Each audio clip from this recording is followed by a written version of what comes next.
There's a stretch of land in the heart of Africa worth an estimated $24 trillion.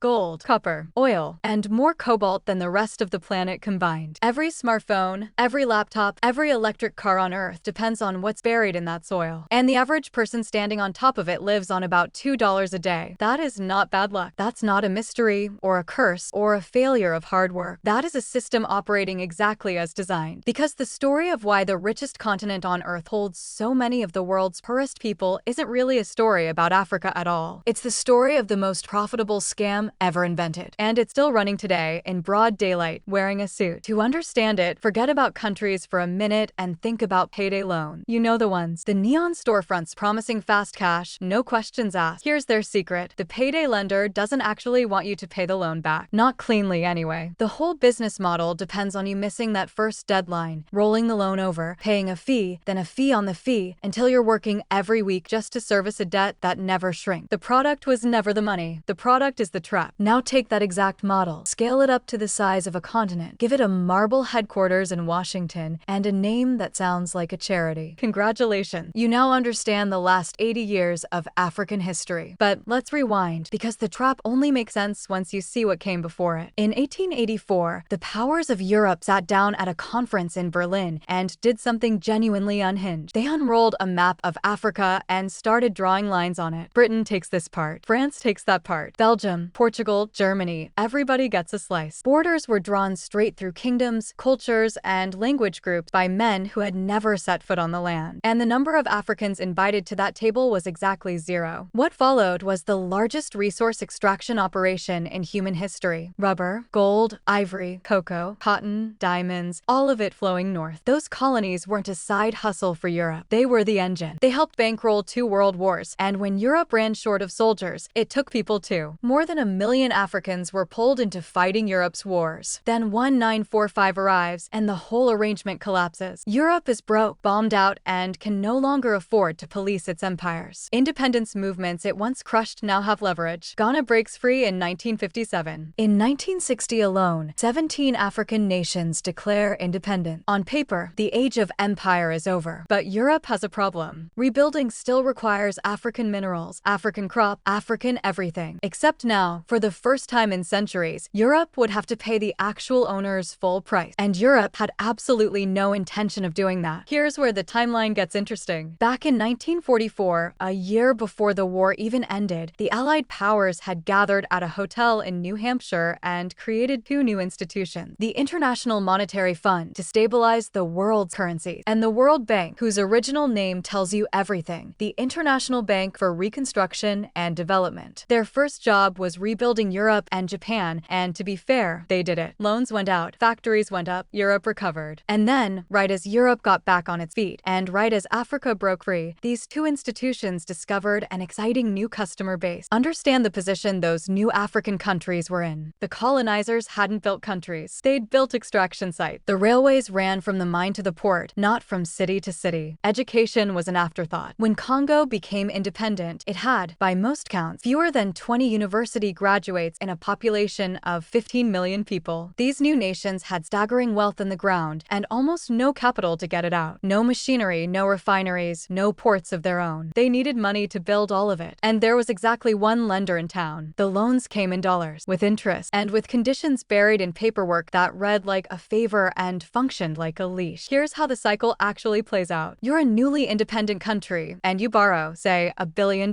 You spend it the way any sane government would. Schools, clinics, roads, a power grid. Things that take decades to pay off. Often, the terms require you to hire Western contractors and buy Western equipment, so a healthy chunk of that billion boomerangs right back into the lender's economy before it ever touches yours. Meanwhile, your income comes from selling raw commodities, and the prices for those are set on trading floors in London, New York, and Chicago. You don't control what you earn, and soon, you won't control what you owe either. Because in 1980, the United States, fighting its own inflation problem, jacked interest rates up toward 20%. Every dollar-denominated loan on the planet exploded overnight. African debt didn't balloon because Africans borrowed recklessly. It ballooned because of a decision made in Washington to solve a problem in America. And at that exact same moment, global commodity prices crashed. Income down, debt up, all at once. So the payment deadline arrives, and you can't pay. And this is the moment the trap springs. Because the IMF doesn't show up with forgiveness. It shows up with a rescue package, and the rescue has strings. They call it structural adjustment, and it sounds responsible, but listen to what it actually requires. Slash public spending, meaning schools, hospitals, and food subsidies. Devalue your currency, meaning imports get more expensive and your dollar debt gets even heavier in local terms. Privatize your state companies, meaning your mines, your utilities, and your railways get sold off, often cheap, often to foreign buyers. And reorganize your entire economy around export, meaning dig up raw materials and ship them out faster, forever. Notice what every single one of those conditions has in common. Not one of them is designed to make your people richer. Every one of them is designed to make sure the interest gets paid and the raw materials keep flowing. And when, after all that sacrifice, you still can't cover the payment, simple. You take a new loan to pay off the old loan, with new conditions attached, and the cycle resets. Sound familiar? It's the payday storefront with a nicer lobby. Economists literally call the 1980s and 90s Africa's lost decades. Across sub-Saharan Africa, average incomes flatlined or fell while adjustment programs multiplied. And there were years when the continent paid more out in debt service than it received in new money. Sit with that for a second. The poorest region on Earth was net funding its creditors. If you want to watch the entire machine operate inside a single country, look at Congo. In the 1880s, Congo wasn't even a colony of Belgium. It was the personal private property of one man, King Leopold II, who ran it as a forced labor rubber operation with quotas enforced by mutilation. Millions of people died. Some historians put the number as high as 10 million. In 1960, Congo finally won independence and elected Patrice Lumumba, a young prime minister with a radical idea. Congo's resources should benefit Congolese people. He lasted less than a year. Within months, he was deposed, and in January 1961, he was executed by firing squad while Belgian officers stood by. Declassified documents later revealed the CIA had authorized plots against him, and in 2002, Belgium formally apologized for its role in his death. In his place, the West helped install Mobutu Sese Seko, a general who promised to live on a soldier's salary and went on to steal an estimated $5 billion.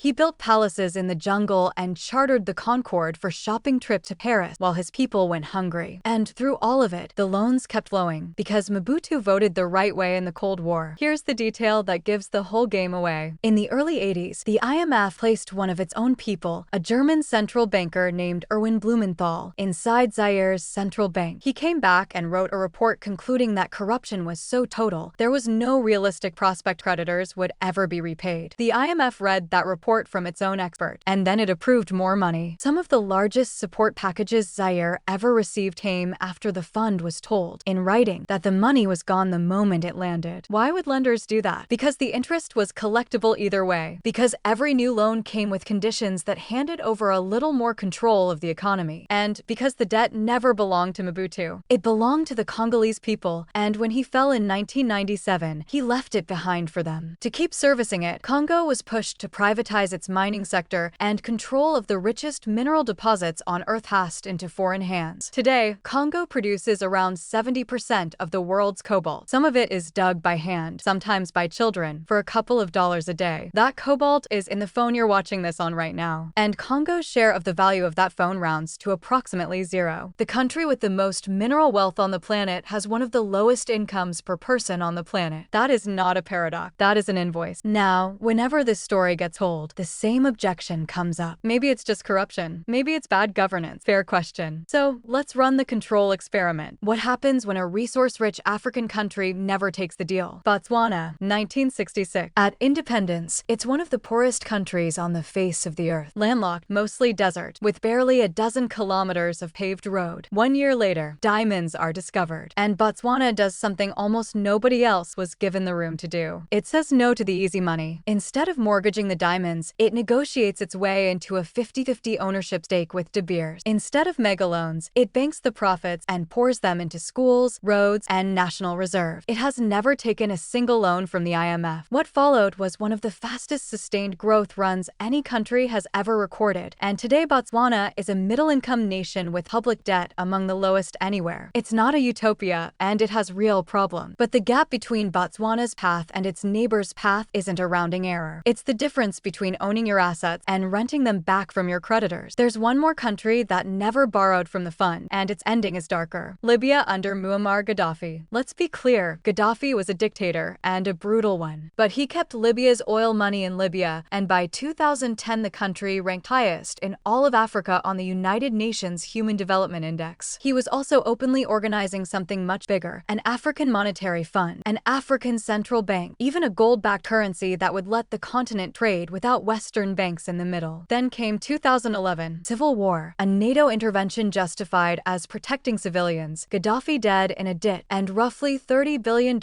of Libyan state assets frozen in the United States alone. The gold currency died with him. Now, I'm not going to tell you all those dots connect. I'm telling you that across Africa, a lot of people believe they do. And after the last 100 years, can you really blame them? Which brings us to right now. Africa's external debt has blown past $1 trillion. When African governments borrow on world markets, they're routinely charged interest rates several times higher than what European countries pay, sometimes even when their finances are in better shape. It even has a name, the Africa Premium. And here is the single most important statistic in this entire video. Today, dozens of African countries spend more money paying back foreign creditors than they spend on the health of their own citizens. More on debt than on medicine. That's the whole system, summarized in one sentence. But something is shifting, and it's being led by people the same age as most of you watching. In 2024, Kenya's government, squeezed by debt payments and pushed by an IMF program, tried to raise taxes on everyday essentials. Kenya's Gen Z said no. They organized online, flooded the streets, and stormed parliament. Dozens of protesters were killed, and the bill was withdrawn. But the debt that caused it is still sitting there. In Niger, the government expelled the French company that had been mining its uranium for over 50 years. Uranium that helped light up French cities, while most people in Niger had no electricity at all. And yes, before the comment section says it, new lenders have joined the table. China has poured loans into African ports and railways with fine print of its own. The passport of the creditor keeps changing. The math of the trap has not. So what's the real lesson here? It's the same rule that governs your money and mine, just with a lot more zero. Whoever owns the asset wins. Whoever writes the loan terms wins bigger. Debt is a tool in your hands and a leash in someone else's, and the difference always lives in the fine print. That's true for a 22-year-old with their first credit card, and it's true for a continent sitting on $24 trillion. Because here's the thing they never put in the brochures. Africa isn't poor. Africa is owed. Colonialism didn't die in 1960. It rebranded, moved into a nicer office, and started charging interest. The only question left is how much longer the bill gets paid.